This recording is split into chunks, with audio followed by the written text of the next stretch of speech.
السلام علیکم ورحمۃ اللہ وبرکاتہ۔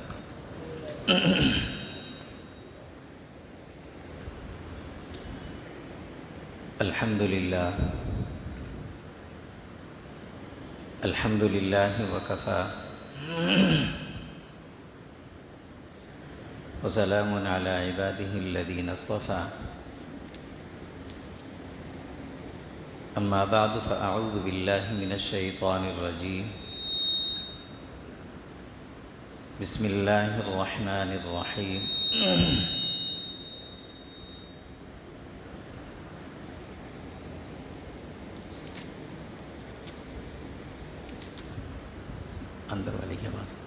اندر والی کی آواز تھوڑی کم ہو، پہلا بٹن ادھر ہے، سب سے پہلے نمبر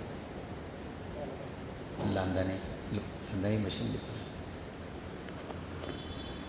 قال اللہ سبحانہ وتعالی وَإِذْ قَالَ رَبُّكَ لِلْمَلَائِكَةِ إِنِّي جَاعِلٌ فِي الْأَرْضِ خَلِيفَةً قالوا أتجعل فيها من يفسد فيها ويسفك الدماء ونحن نسبح بحمدك ونقدس لك قال إني أعلم ما لا تعلمون۔ صدق الله مولانا العظيم۔ اللهم صل على جسد محمد في الأجساد، اللهم صل على روح محمد في الأرواح، اللهم صل على روضة محمد في القبور، اللهم صل على بلد محمد في البلاد، وعلى آله وصحبه وسلم تسليما كثيرا كثيرا۔ اللهم انفعنا بما علمتنا وعلمنا ما ينفعنا وزدنا علما، سبحانك لا علم لنا إلا ما علمتنا إنك أنت العليم الحكيم۔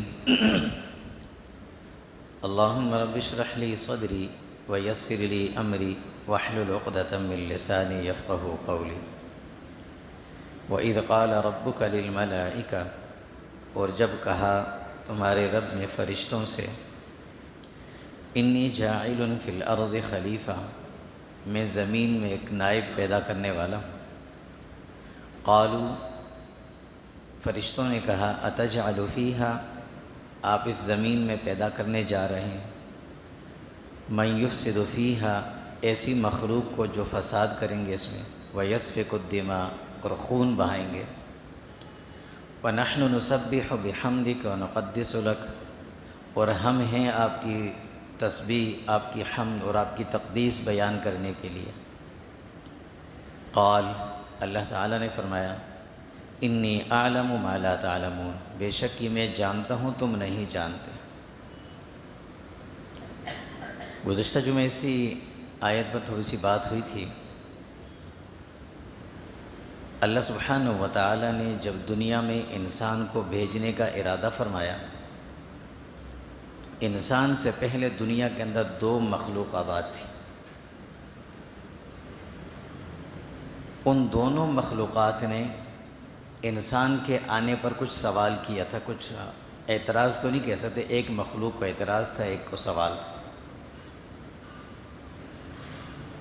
انسان کی آمد سے پہلے جو مخلوق آباد تھی، ایک نوری مخلوق تھی، ایک ناری مخلوق تھی، اور یہ تیسری آنے والی خاکی مخلوق تھی۔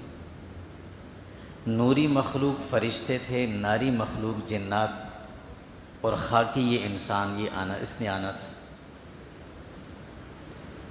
دونوں نے اعتراض بھی کیا، لیکن اعتراض میں دونوں کے فرق تھا۔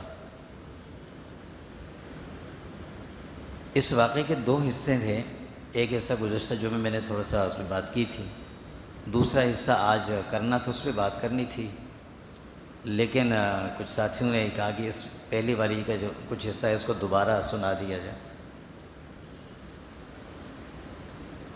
فرشتوں نے بھی اعتراض کیا اور شیاطین کا بھی اعتراض تھا انسان کی آمد پر، اور انسان کا دفاع اللہ رب العزت نے خود کیا تھا۔ یہ ایک عجیب دلچسپ واقعہ ہے۔ انسان اس سے بے خبر، انسانوں کو اس کا علم نہیں ہے، نہ کبھی ہم نے اس پہ توجہ دی ہے، نہ کبھی پڑھا ہے، نہ کبھی سنا ہے۔ فرشتوں نے کا جو اعتراض تھا وہ اعتراض مشفقانہ تھا، اور جنات کا جو اعتراض تھا وہ حاسدانہ تھا۔ دونوں میں یہ فرق تھا۔ شفقت اور حسد میں یہ فرق ہوتا ہے۔ شفقت میں محبت ہوتی ہے، حسد میں عداوت ہوتی ہے۔ شفقت میں آدمی کسی کو بات بتاتا ہے تو اگلے کی خیر خواہی مقصود ہوتی ہے، اور حسد میں کسی کو بات جب بتائی جاتی ہے تو اس میں اگلے کا نقصان پہنچانا مقصد ہوتا ہے۔ اسی لیے اللہ کے نبی صلی اللہ علیہ وسلم فرمایا کہ من لم یرحم صغیرنا، جو چھوٹوں پر شفقت نہیں کرتا نا، لیس منا، وہ ہمارا ساتھی نہیں، ہماری امت سے تعلق رکھنے والا نہیں۔ تو اس کا مطلب یہ ہوا کہ شفقت یہ مسلمان کے اندر ہونی چاہیے۔ اور حسد کے بارے میں فرمایا کہ لا الا سنو، یہ حسد جو ہے یہ نیکیوں کو کھا جانے والی چیز ہے۔ اس کا مطلب یہ ہوا کہ مسلمان کو حسد نہیں کرنی چاہیے۔ شفقت فرشتوں کی صفت، حسد شیطان کی عادت۔ مسلمان کو ان دونوں چیزوں کو سامنے رکھ کر شفقت کرنی چاہیے تاکہ وہ فرشتوں کے ساتھ رہے، حسد نہیں کرنا چاہیے تاکہ وہ جنات اور شیاطین میں شامل نہ رہے۔ خیر، فرشتوں کا اعتراض تھا مشفقانہ کہ اللہ آپ اس مخلوق کو پیدا کریں گے، یہ زمین میں آئیں گے، آباد ہوں گے، پھر یہ ایک دوسرے سے لڑیں گے، پھر قتل و قتال ہوگا، ایک دوسرے کو ماریں گے، نتیجہ یہ نکلے گا کہ یہ گناہگار ہوں گے، بدکار ہوں گے، پھر جہنم میں جائیں گے، جہنم میں جلیں گے۔ کہ اللہ ان کو پیدا ہی نہ کریں۔ یہ شفقت تھی۔ شیطان کو بھی اعتراض تھا لیکن اس نے اظہار نہیں کیا۔ شفقت اور محبت میں یہ فرق بھی ہوتا ہے کہ شفقت کا اظہار فوری لفظوں میں ہو جاتا ہے، حسد کا اظہار لفظوں میں نہیں ہوتا ہے، دل میں رکھا جاتا ہے، موقع پر اس کو نکالا جاتا ہے۔ یہ حسد اور شفقت کا فرق ہوتا ہے۔ فرشتوں نے جب اپنے اس اشکال کا اظہار اللہ کے سامنے کیا تو اللہ سبحانہ و تعالی نے، چونکہ اس مخلوق کو دنیا میں لانا تھا، اللہ نے اس مخلوق کا دفاع فرمایا تھا۔ اس کا دفاع اللہ نے کیا، فوری فرمایا انی اعلم ما لا تعلمون، یہ حکمت میں جانتا ہوں تم نہیں جانتے، اس مخلوق کو پیدا کرنے کی حکمت میں جانتا ہوں تم نہیں جانتے۔ اب اللہ رب العزت نے اس مخلوق کو کی عظمت کا اظہار بھی کرنا تھا، تو اللہ رب العزت نے اس کا دفاع تفصیلاً شروع کر دیا، تفصیل کے ساتھ دفاع شروع کیا اس مخلوق کا، چونکہ شیاطین کو بھی اعتراض تھا اور جنات کو بھی اعتراض تھا، فرشتوں کو بھی سوال تھا، تو اللہ رب العزت نے دفاع فرمایا اور ایسا بہترین انداز سے دفاع کیا کہ ساری چیزوں کی نسبت اللہ نے اپنی طرف شروع کر دی۔ عدالت میں جب کسی کا کیس چل رہا ہو، اپنا وکیل بھی کھڑا ہے، مخالف وکیل بھی کھڑا ہے، اور جج اس آدمی کی طرف سے کھڑے ہو کر دلیل دینا شروع کر دے کہ یہ آدمی تو بالکل اس جرم میں ملوث نہیں ہے، یہ بے گناہ ہے، اس کا دفاع شروع کر دے، تو وہ آدمی کتنا خوش ہوگا کہ مجھے وکیلوں کی ضرورت نہیں پڑی، جج میرے ساتھ۔ اللہ رب العزت نے انسان کا دفاع کس نے بہترین انداز سے فرمایا، ہر چیز کی نسبت اپنی طرف شروع کر دی۔ یہ چیز ذہن میں رہے کہ دنیا میں مختلف چیزیں بنتی ہیں نا، کوئی آدمی آرڈر بھی چیزیں بنواتا ہے، کوئی بنی ہوئی چیزیں لیتا ہے، اور کچھ چیز انسان خود بناتا ہے، کہ ماہر آدمی خود اپنے ہاتھ سے بناتا ہے، اس کی ویلیو بہت زیادہ بڑھ جاتی ہے، وہ بڑی قیمتی چیز شمار ہوتی ہے۔ اللہ نے انسان کے دفاع کی بات آئی تو ساری چیزوں کی نسبت اپنی طرف کر دی، فرشتوں کو بھی مخاطب کیا، شیاطین جنات بھی مخاطب ہیں، کہا کہ جس مخلوق کے آنے پر تم نے اعتراض کیا نا، اب سنو اس کے بارے میں، خلقت بیدیہ، اس کو میں نے اپنے ہاتھ سے بنایا، کس کو اعتراض ہو سکتا ہے؟ فرشتوں کو اللہ رب العزت نے یہ نہیں فرمایا کہ فرشتوں کو میں نے اپنے ہاتھ سے بنایا، شیاطین کے لیے نہیں فرمایا کہ میں نے اپنے ہاتھ سے بنایا، کسی مخلوق کے لیے نہیں فرمایا، انسان کے لیے فرمایا خلقت بیدیہ، میں نے اپنے ہاتھ سے پیدا کیا۔ کس کو اس پر اعتراض ہو سکتا ہے؟ ہاتھ کی بنی ہوئی چیز۔ پھر اگلی بات اللہ فرماتے کہ اگلا مرحلہ جب آیا مٹی سے پیدا کرنے کا، انسان تو مٹی سے بنا ہے، تو اللہ فرماتے ہیں خلقنا الانسان من صلالۃ من طین، اس انسان کو مٹی سے ہم نے ہی پیدا کیا۔ یہ بھی اس کا بہترین دفاع ہوا، اپنی طرف نسبت کر کے اس کی عظمت کا اظہار کیا جا رہا ہے، میں نے پیدا کیا اس کو۔ پھر مٹی سے اس کو بدلا تھا پانی کی شکل میں، عرف میں ہم کہتے ہیں گندا پانی، ناپاک پانی۔ اللہ کہتے ہیں کہ ثم جعلناہ نطفۃ فی قرار مکین، پھر اس مٹی کو تبدیل کر کے اس نطفے میں نے کیا ہے، میں نے اس کو تبدیل کیا۔ انسان کو کوئی یہ نہ کہہ سکے گندے پانی سے بنے ہو، اللہ کہتے ہیں میں نے بنایا اس میں میں نے تبدیل کیا تھا اس کو۔ یہ دفاع ہو رہا ہے اللہ رب العزت انسان کا کر۔ پھر تیسرا مرحلہ ہے کہ اس پانی کو اللہ نے خون کی شکل میں تبدیل کیا، تو اللہ فرماتے ہیں یہ بھی میں نے خود کیا۔ ثم خلقنا النطفۃ علقہ، پھر اس پانی کے نطفے کو میں نے خون کا لوتھڑا بنایا۔ اللہ کہتے ہیں میں نے کیا یہ سارا کام، خود اپنی طرف نسبت ہو رہی، انسان کا دفاع ہو رہا ہے۔ پھر اس خون سے گوشت کا ٹکڑا بنا، تو اللہ فرماتے ہیں یہ بھی میں نے خود کیا۔ فخلقنا النطفۃ فخلقنا العلقۃ مضغہ، کہ میں نے اس خون کے جمے ہوئے ٹکڑے کو گوشت کا ٹکڑا بنا دیا۔ پھر اللہ فرماتے ہیں کہ اس میں مضبوطی کے لیے ہڈی بھی چاہیے تھی، تو اللہ فرماتے ہیں فخلقنا المضغۃ عظاما، اس گوشت کے ٹکڑے کو میں نے ہڈی بنایا۔ ہڈیاں اللہ فرماتے ہیں میں نے بنائی اس کی۔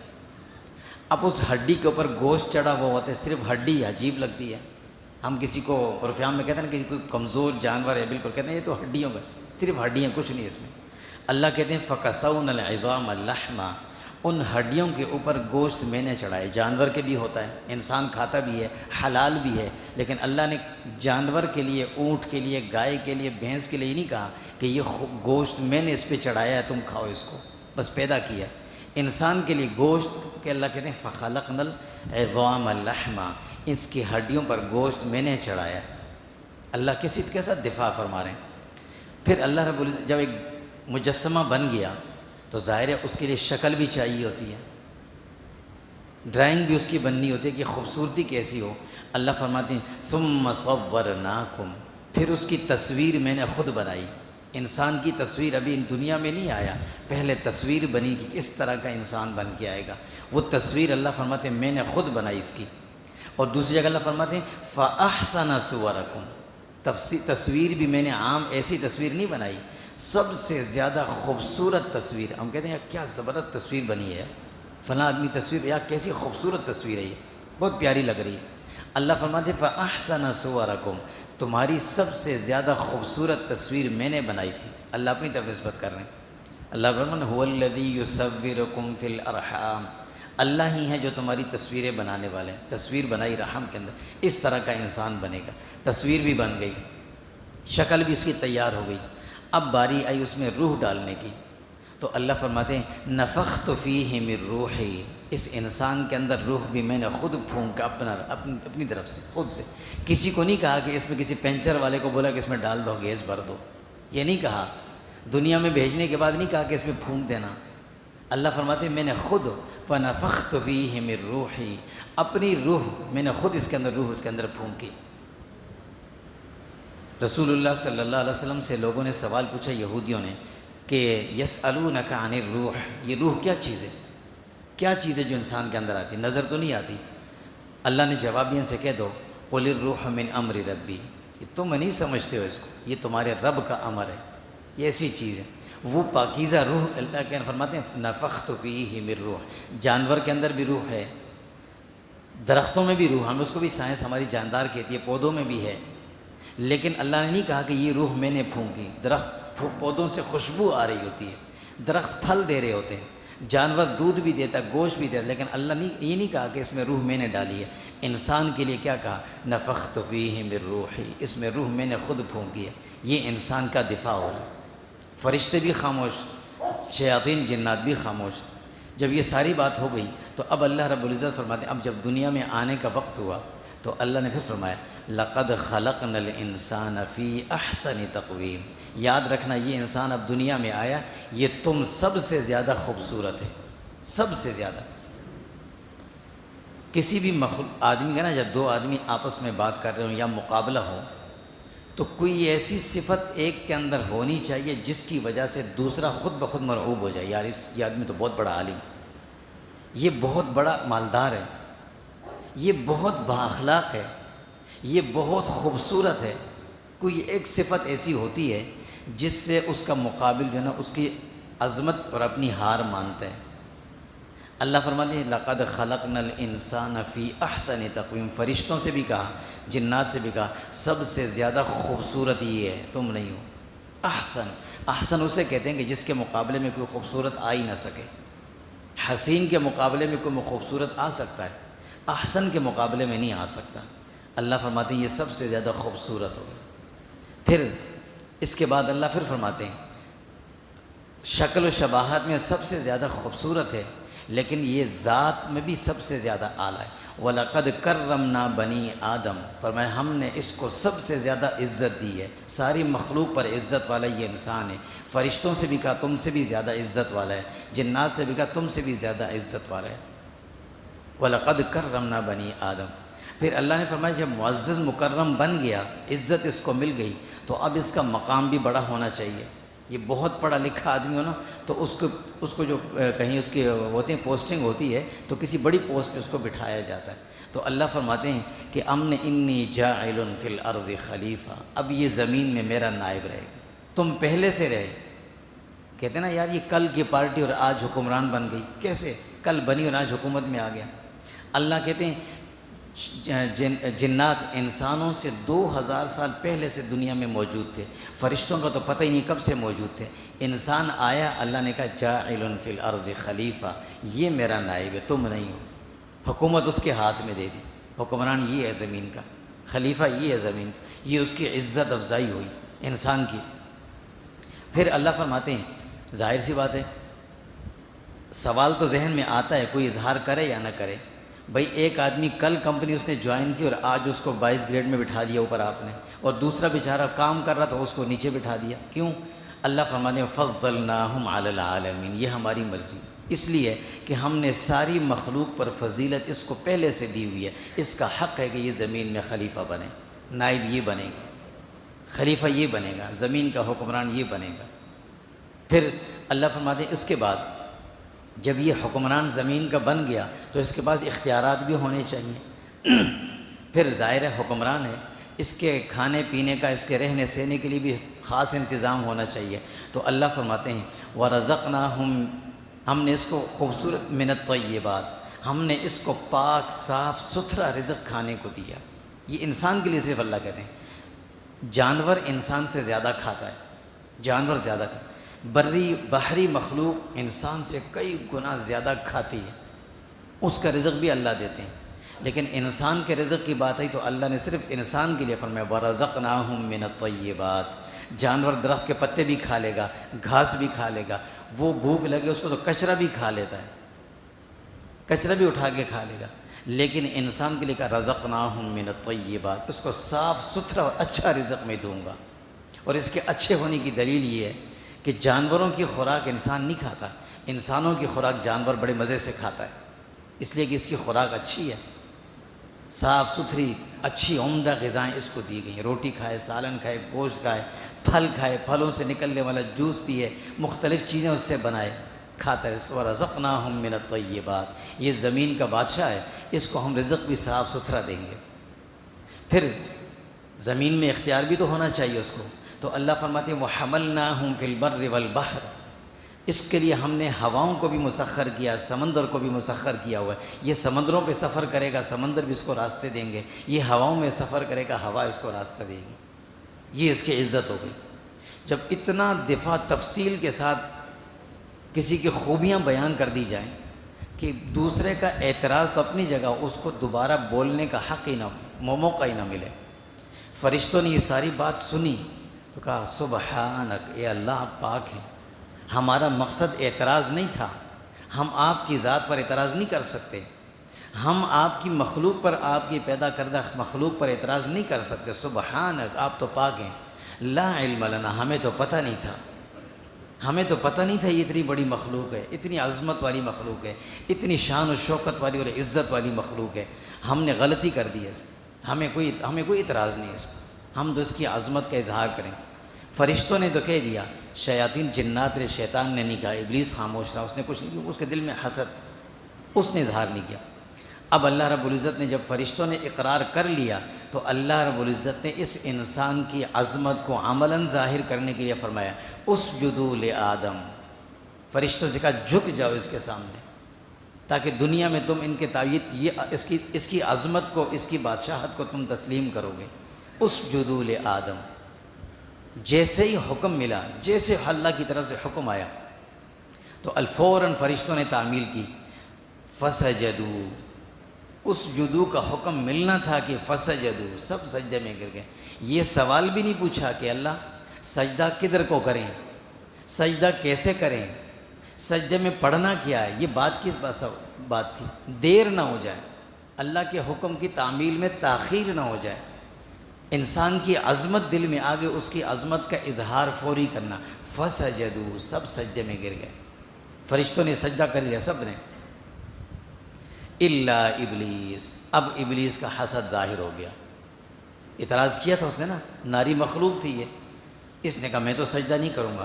اللہ نے پوچھا بتاؤ یا ابلیس، اے ابلیس، ما منعک اللہ تسجد اذ امرتک، کیوں سجدہ نہیں کیا تم نے؟ میں نے تمہیں کہا تھا کہ اس مخلوق کے سامنے جھک جاؤ، سجدہ کرو، تم نے کیوں نہیں کیا؟ کسی کو حکم دیا جائے نا کہ فلاں آدمی کے گھر جا کر ان کو سلام کر کے آ جاؤ، تو اب جس کو سلام کیا جاتا ہے یہ اس کی عظمت نہیں ہوتی، یہ جس نے بھیجا ہے اس کے حکم کی تعمیل ہوتی ہے۔ اللہ نے پوچھا یا ابلیس ما منعک اللہ تسجد اذ امرتک، میں نے تجھے کہا تھا سجدہ کر، تم نے کیوں نہیں کیا؟ بتاؤ ذرا، دلیل دو مجھے۔ استکبرت ام کنت من العالین، تم اپنے آپ کو بڑا سمجھتے ہو کیا، یا تمہارے اندر تکبر ہے؟ یعنی اللہ نے یہ کہہ دیا تم اپنے آپ کو بڑا سمجھتے ہو کیا؟ بتانا یہ تھا کہ تم سمجھتے ہو اپنے آپ کو بڑا، بڑا تو یہ ہے، انسان ہے، تم کیسے سمجھنے لگ گئے؟ استکبرت، تمہارے اندر تکبر ہے۔ تکبر کہتے ہی اسی کو ہے کہ جب انسان اپنے آپ کو دوسرے سے بڑا سمجھنے لگ جائے۔ تکبر کوئی جسمانی چیز نہیں ہوتی، تکبر کا اظہار زبان سے نہیں کرتا انسان۔ جب بھی انسان کے سوچ میں یہ بات آ جائے کہ میں تو میں ہوں، یہ مجھ سے چھوٹا ہے، یہ مجھ تک نہیں پہنچ سکتا، بس یہیں سے تکبر شروع ہو گیا، یہ اس کا نام ہے تکبر۔ اور اللہ کو تکبر سے اتنی سخت نفرت ہے کہ تکبر کرنے والا جنت میں تھا، اس کو بولا نکل جائے یہاں سے باہر، نکل جائے یہاں سے باہر، اور انسانوں سے کہہ دیا، اللہ کے نبی صلی اللہ علیہ وسلم فرمایا لا يدخل الجنہ، جنت میں آ ہی نہیں سکے گا، کون بھئی؟ من کان فی قلبہ، جس کے دل میں مثقال حبۃ من خردل کبر، رائی کے دانے کے برابر چھوٹا سا بھی تکبر آ گیا تو اس کا مطلب کیا ہوا؟ جنت تکبر کی جگہ ہے ہی نہیں، وہاں کوئی جا ہی نہیں سکے گا۔ اللہ ہم سب کی حفاظت فرمائے۔ تکبر شیطان کی صفت ہے۔ اللہ نے کہا تم نے تکبر کیا، اپنے آپ کو بڑا سمجھتے ہو، یا تم اپنے آپ کو کہتے ہو کہ میں بڑا ہوں؟ بتاؤ ذرا۔ ابلیس تھا، اس کا حسد ظاہر ہوا، کہنے لگا خلقتنی من نار انا خیر انا خیر، میں اس سے بڑا ہوں۔ تکبر جو ہوتا ہے نا یہ کبھی نہ کبھی ظاہر ہو ہی جاتا ہے۔ انا خیر منہ، میں تو بڑا ہوں اس سے۔ کیسے بڑے ہو؟ خلقتنی من نار و خلقتہ من طین، میں آگ سے بنا ہوں، یہ تو مٹی سے بنا ہوں، فرق تو ہے۔ عقلی دلیل تو بڑی مضبوط تھی، اس لیے کہتے ہیں نا کہ اللہ کے حکم کے سامنے مسلمان کو عقل نہیں استعمال کرنا چاہیے۔ جہاں عقل کو استعمال کیا بغیر علم وحی کے، وہاں انسان گمراہ ہوتا ہے۔ نمرود بڑا عقل مند تھا، فرعون بھی بڑا عقل مند تھا، شداد بھی بڑا عقل مند تھا، جنتیں اس نے بنائی تھی، لیکن علم وحی سے وہ دور تھا، عقل استعمال کی، دنیا کے گمراہ ترین انسان بن گئے۔ انسان کو کبھی بھی اللہ کے حکم کے سامنے عقل نہیں سے، ہم کہتے ہیں نا بھائی اللہ کا حکم ہے یہ کرو، اچھا یار یہ فرض تو نہیں ہے نا، کوئی حرام تو نہیں ہے نا، عقل استعمال ہو رہی ہے، راستے نکالے جا رہے ہیں اس کے لیے، یہاں راستہ نہیں نکلے گا۔ اگر عقل استعمال کرنی ہوتی، فرشتے بھی کہہ سکتے اللہ رب العزت غیر کو سجدہ کرنا تو آپ نے منع کیا، ہم کریں یا نہ کریں؟ اتنا تو حق تھا سوال کرنے کا۔ اے اللہ، آپ ہمارا امتحان تو نہیں لے رہے، سجدہ کریں یا نہ کریں؟ فرشتوں نے پوچھا تک نہیں، فسجدوا، اللہ کا حکم ہے بس کرنا ہے۔ اللہ کا حکم ہے نماز پڑھیں تو پڑھیں، اللہ کا حکم ہے زوال کا وقت ہے، طلوع کا وقت ہے، غروب کا وقت ہے، نماز نہیں پڑھنی۔ اب نہ پڑھنا ہے عبادت، اب عقل نہیں چلے گی کہ آدمی بولے یار میں پڑھ لیتا ہوں، چلو مسجد خالی ہے اس وقت، کوئی ہے نہیں، میں پڑھ لیتا ہوں۔ نہیں، اب عقل نہیں چلے گی۔ اللہ نے کہا ہے کہ زمین پر بالکل آہستہ چلنا، بھاگنا نہیں ہے، زمین پر تیز نہ چلنا۔ اِنَّكَ لَن تَخْرِقَ الْأَرْضَ وَلَن تَبْلُغَ الْجِبَالَ طُولًا، تم اتنے بڑے نہیں ہو کہ زمین کو پھاڑ سکو یا ان پہاڑوں کی چوٹی کو تم پہنچ سکو، اتنے بڑے نہیں ہو۔ آہستہ زمین پر وقار کے ساتھ چلو۔ لیکن اب جب طواف کرنے کے لیے مطاف میں اترے تو اللہ کہتے ہیں اکڑ کے چلو۔ آدمی کہتے ہیں نہیں میں عاجزی دکھاؤں گا، عاجزی اللہ کو پسند ہے، یہاں عقل نہیں چلے گی، یہاں عقل نہیں چلے گی۔ اب تو عقل اللہ کے حکم کے سامنے چلائی انسان گمراہ ہو جاتا ہے۔ تو اس نے بھی یہ کہا کہ میں خلقتنی من نار و خلقتہ من طین، میں کیسے سجدہ کروں؟ اللہ نے فرمایا اچھا، عقل استعمال کی تو اب آؤ۔ اب اللہ رب العزت نے بالکل الگ کر دیا دونوں کو۔ دوست کی دوستی ظاہر ہوگی، دشمن کی دشمنی ظاہر ہوگی۔ انسان کی فلاح اسی میں ہے کہ وہ اپنے دوست کو دوست سمجھ لے اور دشمن کو دشمن سمجھ لے۔ جہاں دشمن کو دوست بنا لیا نقصان ہے، اور جہاں دوست کو دشمن سمجھ لیا وہاں بھی نقصان ہے۔ یہاں دو مخلوق پہلے سے موجود تھیں، دونوں نے اعتراض کیا تھا، لیکن ایک دوست تھی ایک دشمن تھی، اللہ نے دونوں کو ظاہر کر دیا، انسان کے سامنے لا کر رکھ دیا۔ اب اللہ رب العزت نے، ابلیس نے صرف اعتراض کیا تھا، حسد والا اعتراض تھا، سجدے سے انکار کیا، اللہ نے اس کو 3 سزائیں دیں۔ کیوں؟ کہ تم نے میری مخلوق کی توہین کی، انسان کی توہین کی ہے۔ 3 سزائیں، سب سے بڑی بڑی سزائیں اس کو ملی۔ جیسے کہتے ہیں نا عمر قید کی سزا یا سزائے موت، ختم، پھانسی کی سزائے موت۔ اللہ نے 3 سزائیں سنائیں اس کو۔ نمبر 1، اخرج منہا فإنک رجیم، جنت سے نکل جا، اور ڈانٹ کر کہا، غصے سے کہا۔ کیوں؟ اس لیے کہ تم نے انسان کی توہین کی ہے، انسان بڑی اشرف مخلوق، تم نے اس کی توہین کی، اخرج منہا، نکل جاؤ یہاں سے۔ نکال دیا اس کو جنت سے، یہ پہلی سزا۔ دوسری سزا، ان علیک لعنتی الی یوم الدین، فرمایا قیامت کی صبح تک، جب تک دنیا قائم ہے تجھ پر لعنت برستی رہے گی، لعنت برستی رہے گی۔ لعنت کا جو لفظ ہے نا، لعنت، اللہ کے نبی صلی اللہ علیہ وسلم بڑی سختی سے منع فرمایا، سختی سے، یہ جہنمی کی سزا ہے لعنت ہونا۔ فرمایا کسی مسلمان کو حق نہیں کسی دوسرے مسلمان کو وہ تم پہ لعنت ہو۔ اگر یہ لفظ بول دیا تو یہ لعنت کا کلمہ اوپر کی طرف جاتا ہے، آسمان میں جگہ نہیں ملتی اس کو، نیچے آتا ہے، زمین اس کو قبول نہیں کرتی، دائیں بائیں جاتا ہے، کوئی کہیں اس کو راستہ نہیں ملتا، واپس لوٹتا ہی، اللہ کے نبی فرما رہے ہیں واپس لوٹ کر آتا ہے۔ جس آدمی کو تم نے لعنتی کہا ہے، اگر وہ واقعی میں لعنتی ہے تو اس پہ جا کے لگے گا، اور اگر نہیں ہے تو یہ واپس کہنے والے کے منہ پہ جا کے لگے گا۔ اتنا خطرناک لفظ ہے۔ گولی انسان چلائے اور اسے ڈر ہو کہ یہ واپس مڑ غلط آ سکتی ہے، میرے اوپر گر سکتی ہے، تو کبھی نہیں چلائے گا۔ میزائل کا تجربہ تو کر رہے ہیں، لیکن اگر وہ اوپر سے واپس نیچے آنے کا ڈر ہو تو نہیں کریں گے اس کو۔ یہ لعنت ایسا میزائل ہے کہ یہ نشانے پہ نہیں لگا تو یہ واپس آ کر جس نے فائر کیا اس پہ لگتا ہے۔ اس لیے اللہ کے نبی نے فرمایا لعنت کا لفظ نہیں کہنا۔ عرف میں چیزیں بدلتی رہتی ہیں، آج کل اشاروں سے لوگ لعنت کرتے ہیں، یہ بھی نہیں کرنی چاہیے، اس کا بھی وہی حکم ہے، وہی حکم ہے۔ لیکن اتنی بڑی سزا اللہ نے صرف ایک مخلوق کو دی ہے، یہ کسی کو حق نہیں کہ دوسری مخلوق کو لعنتی کہے، جانور تک کو بھی کہنے کی جائز نہیں، کسی کو بھی۔ کس کو دی ہے؟ شیطان کو دی، ابلیس کو دی۔ ان علیک لعنتی، تجھ پر لعنت ہو۔ کیوں؟ اس لیے کہ تو نے انسان کی توہین کی ہے، تو نے انسان کا دشمن بنا، تو لعنت ہو تجھ پر۔ پھر تیسری سزا سنائی، فرمایا کہ یہ تو ہو گیا، کیا دنیا ختم ہو جائے گی تو تم لعنت کا سلسلہ ختم ہو جائے گا؟ نہیں، اس کے بعد پھر سزا شروع ہوگی۔ لَأَمْلَأَنَّ جَهَنَّمَ مِنْكَ وَمِمَّنْ تَبِعَكَ مِنْهُمْ أَجْمَعِينَ، اللہ فرماتے ہیں تجھے بھی پکڑوں گا، تیرے ساتھ جو تیری مان کے چلیں گے نا ان کو بھی میں پکڑوں گا، سب کو، اور سب کو پکڑ کر میں جہنم میں ڈال کر تم سے جہنم کو بھروں گا۔ یہ سزا تھی اللہ نے کس کو سنائی؟ ابلیس کو، اس لیے کہ اس نے اعتراض بھی کیا اور حسد بھی تھا اس کے دل میں، انسان سے دشمنی بھی کی، دشمنی کا اظہار بھی کیا، تو اللہ نے اتنی بڑی سخت سزا سنائی اس کو۔ تو کیا خیال ہے دنیا میں کوئی انسان بلا وجہ کسی انسان سے نفرت کرے، حسد رکھے، دشمنی کرے تو کیا وہ اس کو سزا نہیں ملے گی؟